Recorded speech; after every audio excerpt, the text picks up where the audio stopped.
Seperti yang sudah disampaikan oleh Bapak Nadiem Makarim, bahwasanya untuk tahun 2023 itu akan ada perubahan-perubahan di jalur masuk kampus. Nah, apa saja perubahannya itu? Mari kita bahas. Sebelum itu, jadi kenapa sih pemerintah melakukan sebuah perubahan? Apa tujuannya gitu? Pada intinya, tujuannya adalah untuk mensinkronisasi proses pembelajaran di sekolah menengah pertama ataupun sekolah menengah atas dengan kurikulum Merdeka Belajarnya, dan juga untuk jenjang di perkuliahannya dengan sistem kampus Merdeka. Jadi, sistem yang baru ini atau konsep penerimaan mahasiswa yang baru itu akan mendorong siswa-siswa di sekolah menengah pertama untuk belajar secara menyeluruh, fokus pada keragaman peserta didik, lebih transparan dan lebih terintegrasi. Nah, secara garis besar hanya ada 3 perubahan nih, yaitu dari lembaganya atau tim penyeleksi, dari sistem seleksinya atau jalur-jalur seleksi, dan ada dari jenjangnya.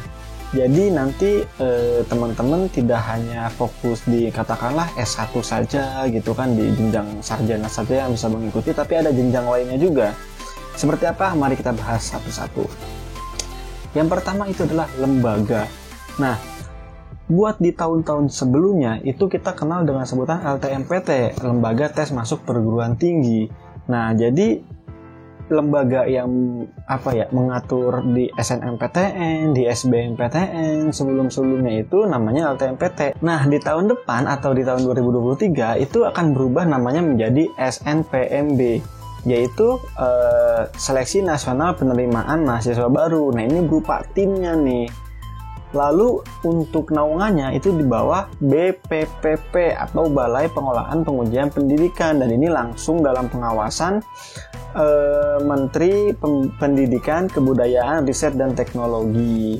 Nah, di bawah naungan juga BSKAP atau Badan Standar Kurikulum dan Asesmen Pendidikan.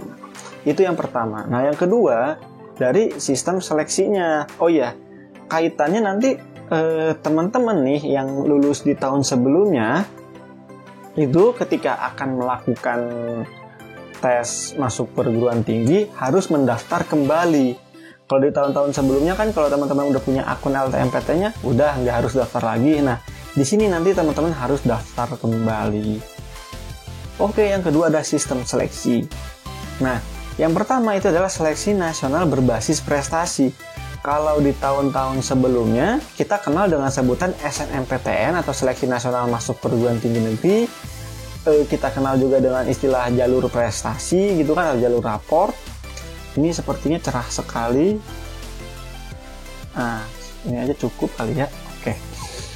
Nah, sekarang itu berubah menjadi SNBP atau Seleksi Nasional Berbasis Prestasi. Jadi nanti bedanya nih ya, yang paling kontras adalah pemilihan program studi. Kalau di SNMPTN kan tidak dianjurkan untuk lintas jurusan. Jadi teman-teman yang kuliah di IPA ya jangan ngambil jurusan sosum nanti di perkuliahannya, begitupun sebaliknya. Nah, di sini teman-teman bebas mau milih apapun itu jurusannya.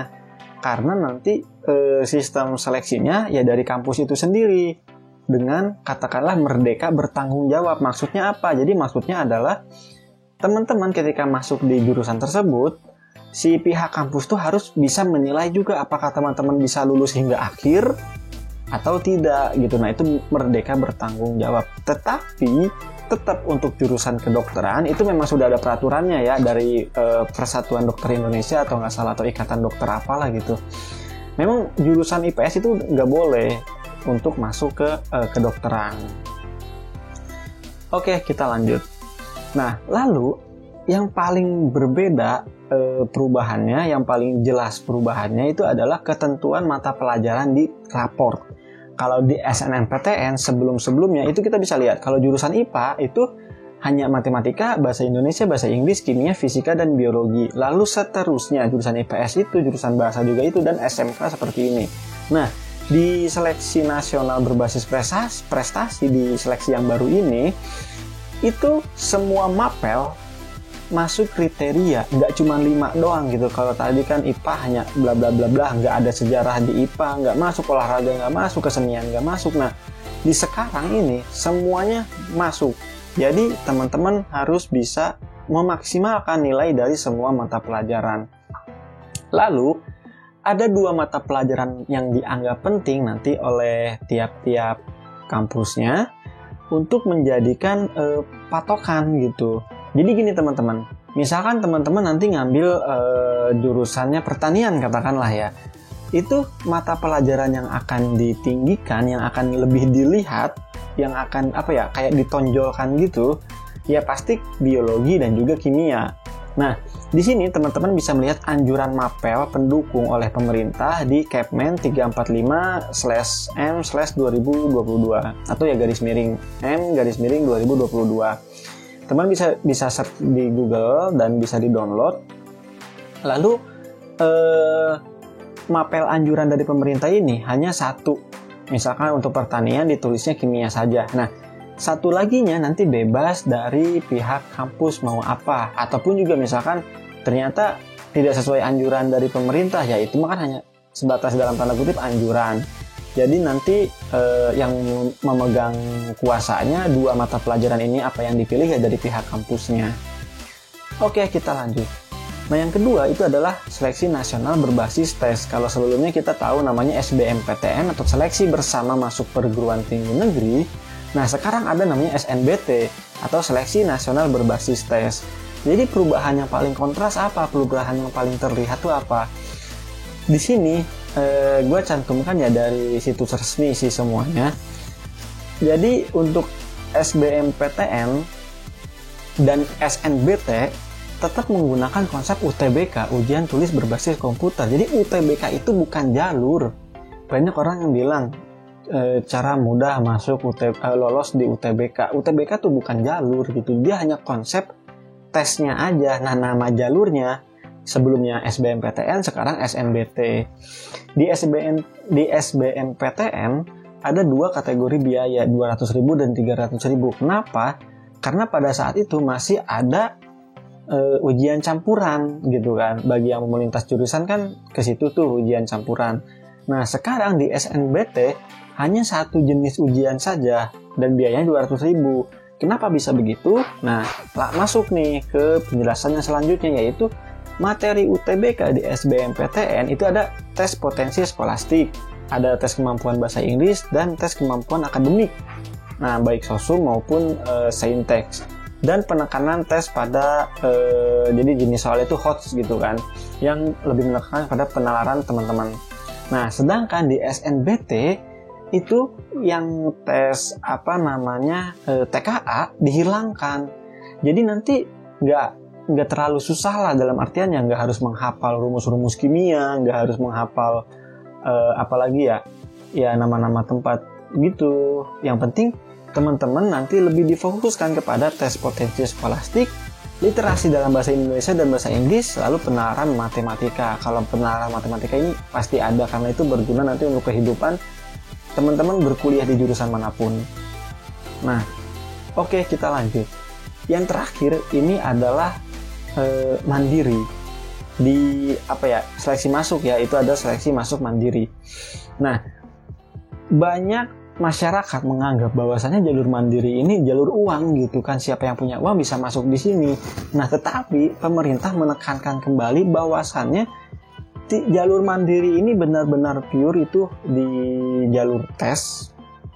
Jadi tidak ada uang sama sekali, maksudnya tidak ada permainan uang kayak ini nyumbangnya lebih gede jadi keterima masuk gitu. Nah, nggak seperti itu pendapat dari pemerintah, dan pemerintah pun melakukan hal seperti ini.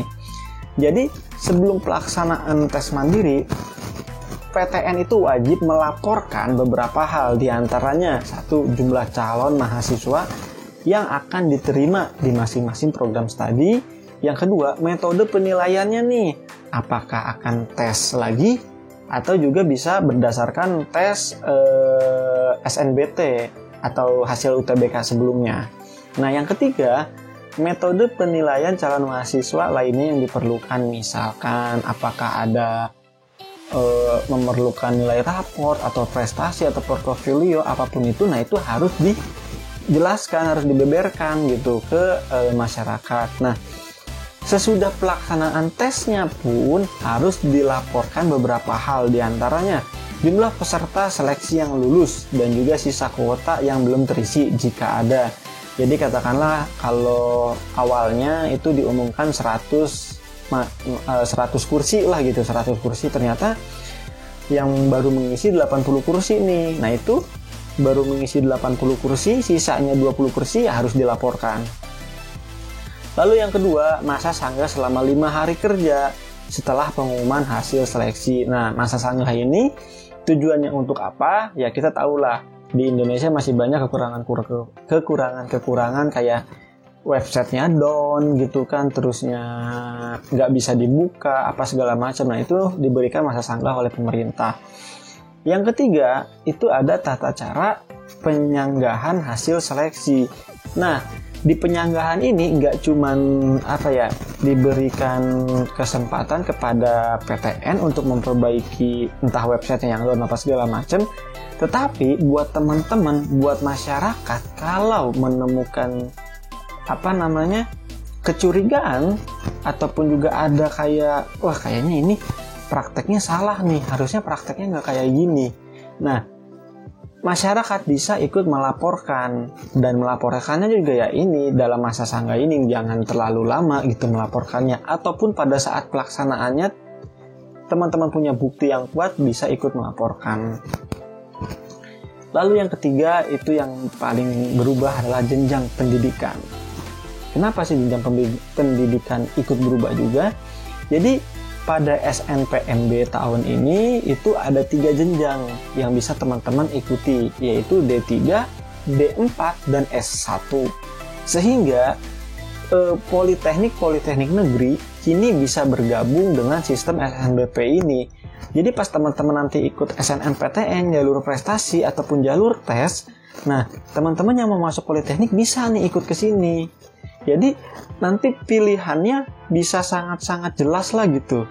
Maksudnya teman-teman yang mau masuk ke politeknik ya bisa nanti pilih politeknik, bisa pilih jenjang D3 gitu di SNBP, Seleksi Nasional Berbasis Prestasi, ataupun juga di SNBT, Seleksi Nasional Berbasis Tes.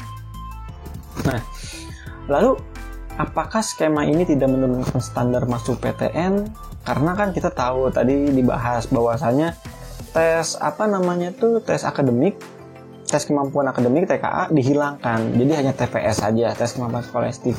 Nah, lalu apakah dengan skema ini itu bisa menjamin para calon mahasiswa bisa memahami materi pada prodinya? Karena kan tadi dibebaskan untuk lintas jurusan, bebas itu mah. Jadi gini teman-teman, seleksi masuk PTN yang baru ini itu menekankan kepada pembelajaran menyeluruh, penalaran, dan pemecahan masalah. Sehingga nih ya, nanti buat mahasiswa yang lulus, yang lolos di entah SNBP atau SNBT, itu sudah sudah diakui lah bahasanya mah, sudah diakui dia itu memiliki fokus yang sangat kuat, kemampuan untuk bernalar yang tinggi, dan juga keinginan untuk belajar yang tinggi. Sehingga kalaupun nanti dia lintas jurusan lah katakanlah, dengan kemampuan belajar yang tinggi ini dia bisa lebih mudah untuk mempelajari hal-hal baru, ataupun juga bisa mempelajari hal-hal yang berlainan dengan perkuliahannya dia. Nah, itu saja yang bisa disampaikan untuk kesempatan kali ini. Nanti untuk lebih jelasnya akan kita buatkan videonya masing-masing. Dari mulai SNBT itu seperti apa, SNBP itu seperti apa. Jadi di video ini hanya penjelasan singkatnya saja. Jangan lupa di-share video ini kalau dirasa bermanfaat. Sampai jumpa lagi di lain waktu.